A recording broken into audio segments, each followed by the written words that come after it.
Cumprimento a todos com a paz do nosso Senhor Salvador Jesus Cristo. Para quem está nos assistindo pela primeira vez, eu sou Jorge Levi, congrego na Assembleia de Deus de Prados, Minas Gerais. O canal Jorge Levi está apresentando Momento EBD, no qual estamos comentando as lições bíblicas editadas pela CBD. Nós estamos no primeiro trimestre de 2025, cujo tema é em defesa da fé cristã, combatendo as antigas heresias que se apresentam com nova aparência. E o título da nossa lição: O Filho é igual com o Pai. E o textual diz assim: Mas do Filho diz, ó Deus, o teu trono subsiste pelos séculos dos séculos. Cetro de equidade é o cetro do teu reino. Hebreus capítulo 1, versículo 8. E a verdade prática. O termo teológico, Filho de Deus, é o título, sendo assim a existência de Jesus é desde a eternidade junto ao Pai. E a leitura bíblica em classe está em João, capítulo 10, versículo 30 ao versículo 38. Antes de iniciarmos a lição, quero dizer para nossos amigos que nos assistem, que nos ajuda se inscrevendo no canal, dá um joinha e compartilhe, para que possamos ser lembrados pelo YouTube e para que possa alcançar mais pessoas, para que essa palavra, para que esse estudo chegue a todos aqueles que gostam de estudar a palavra de Deus, principalmente a EBD, a Escola Bíblica Dominical. Então deixe esse recadinho e nos ajude, em nome do Senhor Jesus Cristo. Vamos para a introdução. Essa porção bíblica do Evangelho de João é uma das mais contundentes em mostrar que o Filho é igual ao Pai. Afirmar que Jesus é o Filho de Deus, mas não o próprio Deus, é uma contradição em si mesma. O embate de Jesus com os religiosos no Templo de Jerusalém revela essa verdade. É isso que a presente lição pretende mostrar e explicar com sólido fundamento escriturísticos.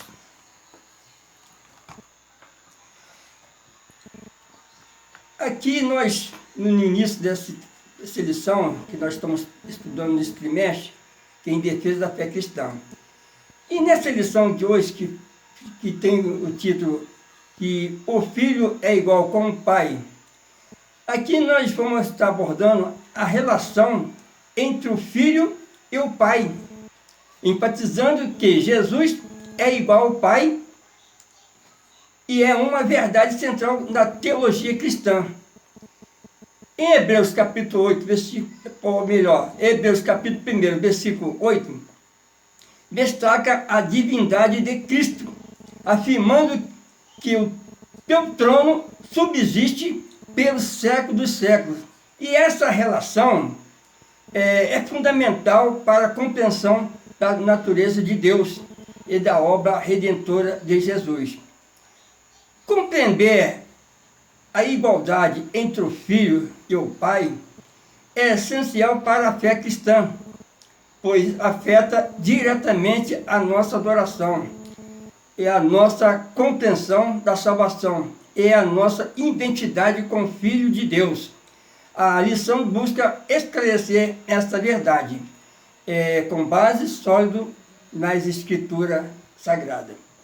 Vamos para o primeiro tópico: a doutrina bíblica da relação do Filho com o Pai.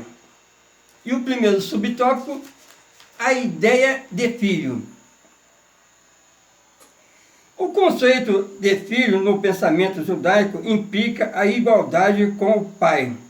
Uma das ideias de filho na Bíblia é a identidade de natureza. Isso pode ser visto no paralelismo poético do salmista, que é o homem mortal, para que te lembres dele, e o filho do homem, para que o visites.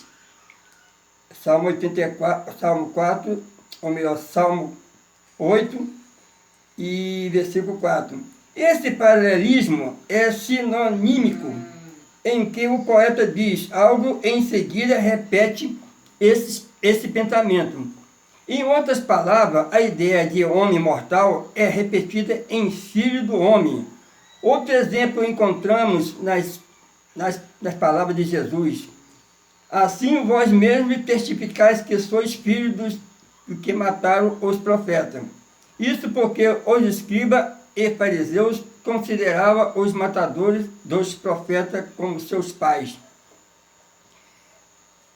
Interessante esse relato. No contexto judaico, no caso, a relação entre o pai e o filho é profunda e carrega um significado de continuidade e identidade. O filho não é apenas um descendente, mas compartilha a mesma essência e autoridade do pai. E essa ideia é crucial para entender a relação de Jesus com Deus, pois ele não é apenas um representante de Deus, mas também é um Deus encarnado com a mesma natureza divina. Vamos para o segundo tópico. Significado teológico. Indica igualdade de natureza, ou seja, a mesma substância, é o que acontece com Jesus. Ele é chamado Filho de Deus no Novo Testamento porque ele é Deus e veio de Deus. Jesus mesmo disse, eu saí e vim de Deus. Saí do Pai e vim ao mundo. Outra vez deixo o mundo e vou para o Pai. Quando Jesus declarou, meu Pai trabalha até agora e eu trabalho também, estava declarando que Deus é o seu Pai e, no entanto, os seus interlocutores entenderam com clareza meridiana que Jesus estava reafirmando a sua deidade, pois dizia que Deus era o seu próprio Pai, fazendo-se igual a Deus. A expressão Filho de Deus não implica em uma geração física, mas uma relação de essência. Jesus é plenamente Deus e ao mesmo tempo plenamente homem. Essa dualidade é um mistério que revela a profundidade da encarnação. Ao dizer que Jesus saiu do Pai, a Escritura enfatiza sua origem divina e sua missão redentora. Porque Jesus, ele teve o seu ministério, ele sempre relatava, ele vinha do Pai, estava fazendo a vontade do Pai. A gente vê mais para frente, vamos estar falando sobre isso, que estava no meio dos doutores e eles falavam algo concernente ao Pai. Vamos para o terceiro subtópico, o Filho de Deus, é Deus. Filho de Deus é uma expressão bíblica para referir-se à relação única do Filho unigênito com o Pai. A expressão Filho de Deus revela a divindade de Cristo. Essa verdade está mais clara na Bíblia que o sol do meio-dia. Por isso é estranho como pode haver tantos debates sobre o tema. O texto sagrado, mais do Filho, diz, ó Deus, o teu trono subsiste pelos séculos dos séculos. Cetro de equidade é o cetro do teu reino. E é mais crucial, pois é uma citação direta de Salmo 45, versículo 6 e versículo 7. É importante prestar melhor atenção naquelas passagens conhecidas dos crentes. O teu trono, ó Deus, é eterno e perpétuo. O cetro do teu reino é o cetro de equidade. Tu amas a justiça e aborreces a impiedade. Por isso, Deus, o teu Deus, te ungiu com óleo de alegria, mais do que teus companheiros. Que história é essa? Deus do versículo 7 está ungindo o Deus do versículo 6. Isso tem intrigado alguns rabinos desde a antiguidade. Mas a Epístola aos Hebreus traz a explicação e revela que Deus, nessa passagem, é uma referência a Jesus. A explicação está em Hebreus 1, versículo 8. Trata-se do relacionamento entre o Pai e o Filho, e que a unidade de Deus é plural. A divindade de Jesus é um ponto central na fé cristã. Passagem como João, capítulo 1, versículo 1, e também Colossenses 1, versículo 1, ou melhor, Colossenses capítulo 1, versículo 16 ao versículo 17, afirma a natureza divina de Cristo e a sua persistência antes da criação do mundo. Nós já lemos lá no começo do livro de João. E essa verdade é fundamental para a compreensão da Trindade, onde o Pai, o Filho e o Espírito Santo coexistem em perfeita unidade e igualdade. Vamos para o segundo tópico, a heresia do subordinacionismo. E o primeiro subtópico, Orígenes.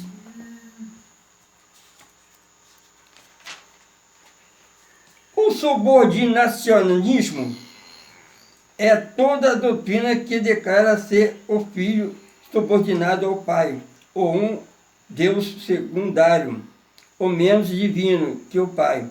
Os monarquianistas dinâmicos ou adocionistas e os arianistas são os principais representantes dessa heresia. Mas Orígenes, no ano de 185 e 254, foi o seu principal mentor.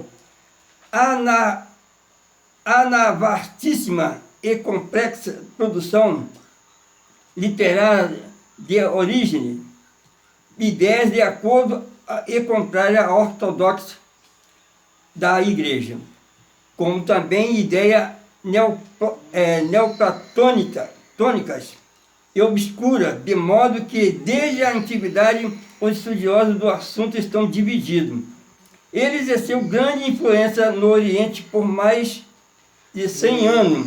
Nas controvérsias em Niceia, havia os que apoiavam o Ário usando a Orígenes como base, como também os que apoiavam Alexandre, opositor de Ário, também se baseando no mesmo Orígenes. Segundo seus críticos, parece que a trindade defendida por ele era subordinacionista, o Filho subordinado ao Pai e o Espírito Santo subordinado ao Filho. No entanto, a Bíblia revela a igualdade das três pessoas da Trindade, conforme Mateus 28, versículo 19, e 2 Coríntios 13, versículo 13. O subordinacionismo, ou melhor dizendo, é uma interpretação errônea que tenta preservar o monoteísmo, mas acaba por negar a plena divindade de Cristo. Esta visão foi influenciada por pensadores como Orígenes, que, apesar de suas contribuições, deixou espaço para interpretações que diminuem a natureza divina do Filho. Então, essa heresia tem sido combatida ao longo da história da Igreja, pois compromete a compreensão da salvação. Vamos para o segundo subtópico, no período pré-niceno.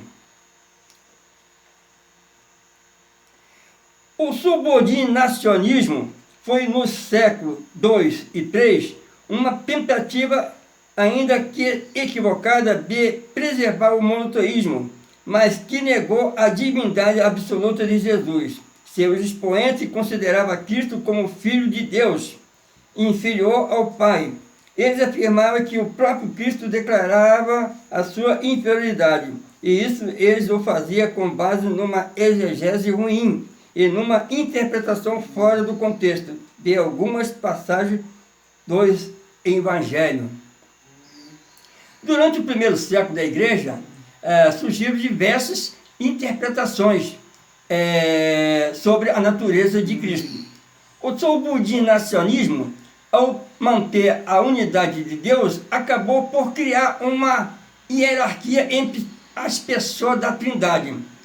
E essa visão é refutada por várias passagens bíblicas que afirmam a igualdade entre o Pai e o Filho, como em João capítulo 10, versículo 30, onde o próprio Jesus afirma: eu e o Pai somos um. E Jesus fez essa declaração. Então podemos dizer que Jesus é Deus.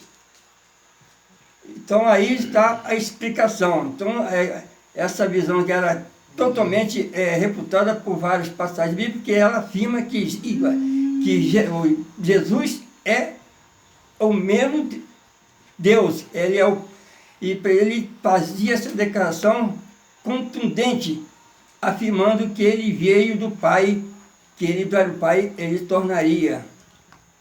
Vamos para o terceiro subtópico, métodos usados pelo subordinacionista.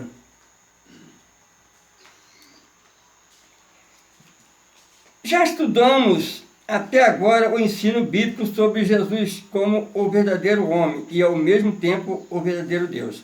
Somente ele é assim, e ninguém mais no céu e na terra possui essa característica. No entanto, os subordinacionistas pinçam as escrituras aqui e ali, se utilizando das passagens no Novo Testamento que apresentam o Senhor Jesus como um homem e descartam e desconsideram as que afirmam ser Jesus o Deus igual ao Pai. Essa abordagem seletiva é problemática, pois ignora o contexto das Escrituras.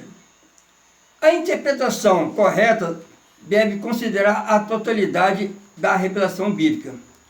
Passagem que mostra Jesus em sua humanidade não deve ser usada para negar sua divindade.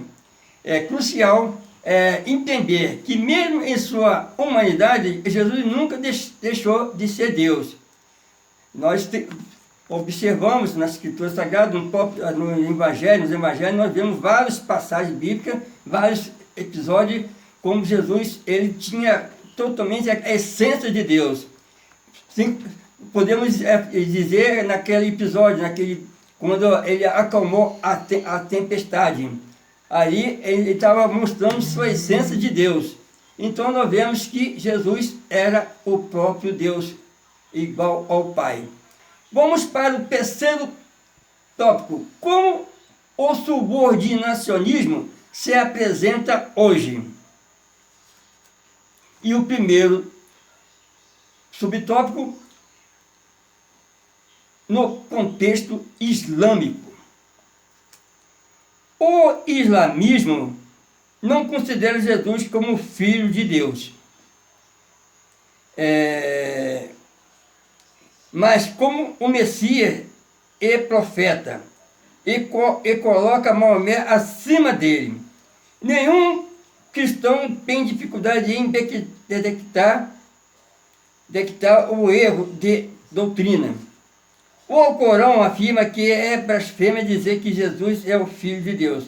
Isso com base numa péssima interpretação, pois significaria uma relação íntima conjugal entre Deus e Maria.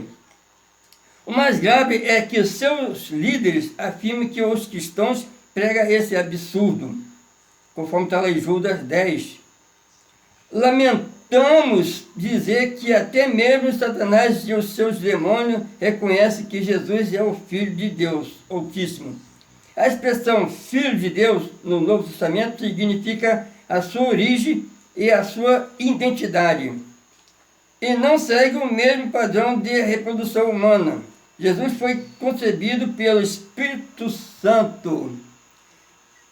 A visão islâmica sobre Jesus é significativamente diferente da cristã. Embora reconheça Jesus como um profeta, eles rejeitam a divindade e a ideia de que ele é o Filho de Deus. E essa diferença é fundamental, é um obstáculo para o diálogo interreligioso, pois a identidade de Cristo é central para a fé cristã. Vamos para o segundo subtópico, o movimento das testemunhas de Jeová. Este confessa publicamente que crê na existência de vários deuses. O Deus Todo-Poderoso, Jeová, depois o Deus Poderoso, Jesus, e em seguida outros deuses menores, incluindo bons e maus. Mas a fé cristã não admite a existência de outros deuses. É verdade que a Bíblia faz menção de deuses falsos. Se são falsos, não pode ser Deus. Declara o apóstolo Paulo: todavia, para nós há um só Deus, o Pai, de quem é tudo e para quem nós vivemos, e é um só Senhor Jesus Cristo, pelo qual são todas as coisas e nós por Ele. Eis uma boa pergunta que incomoda as testemunhas de Jeová. Jesus Cristo é uma divindade falsa ou verdadeira? Se a resposta for positiva, elas são obrigadas a reconhecer a divindade de Jesus e a Trindade, mas se a resposta dela for negativa, elas estão admitindo que são seguidoras de um Deus falso. Essa crença nega a doutrina cristã da Trindade, em plena divindade de Cristo. As testemunhas de Jeová interpretam as Escrituras de maneira a apoiar sua visão. Eles fazem uma interpretação, eles têm um manuscrito deles que segue do seu bel prazer de entender a sua própria visão. Mas essa interpretação ignora a clareza das passagens que afirmam a divindade de Jesus, como está lá em Filipenses, capítulo 2, versículo 6 ao versículo 11, onde é afirmado que Jesus é digno de adoração. Chegamos na conclusão. O termo filho em relação a Jesus tem sido assunto de debate teológico desde o período dos pais da igreja. A interpretação bíblica que se faz é: Jesus é filho unigênito, não porque foi gerado, mas sim porque é da mesma substância do Pai. Essa lição nos ensina que o termo filho em relação a Jesus não se refere a uma geração física, mas a sua essência divina, sendo da mesma substância do Pai. A compreensão da relação entre o Filho e o Pai é fundamental para a nossa fé, pois nos garante a certeza da divindade de Cristo e a eficácia de sua obra redentora. É essencial que os cristãos compreendam a importância da igualdade entre o Filho e o Pai. Essa verdade não só fundamenta a nossa adoração, mas também nos encoraja a viver plenamente comunhão com Deus, confiante em nossa identidade como filho e filhas do Altíssimo. A profundidade dessa relação deve nos motivar a buscar um relacionamento mais íntimo com Cristo, reconhecendo a sua divindade e a importância de sua obra em nossas vidas. Chegamos no final, uma lição muito abençoada. Eu creio que todos podem tirar aproveito dessa lição que possamos cada vez mais ter essa confiança, essa fé no Cristo Jesus, Filho do Deus Altíssimo, que intercede por todos nós. Ele como Pai, Ele é da minha Filho, Ele faz parte da Trindade e o Espírito Santo. Deus abençoe a todos, fica todos na paz do nosso Senhor Jesus Cristo. Amém.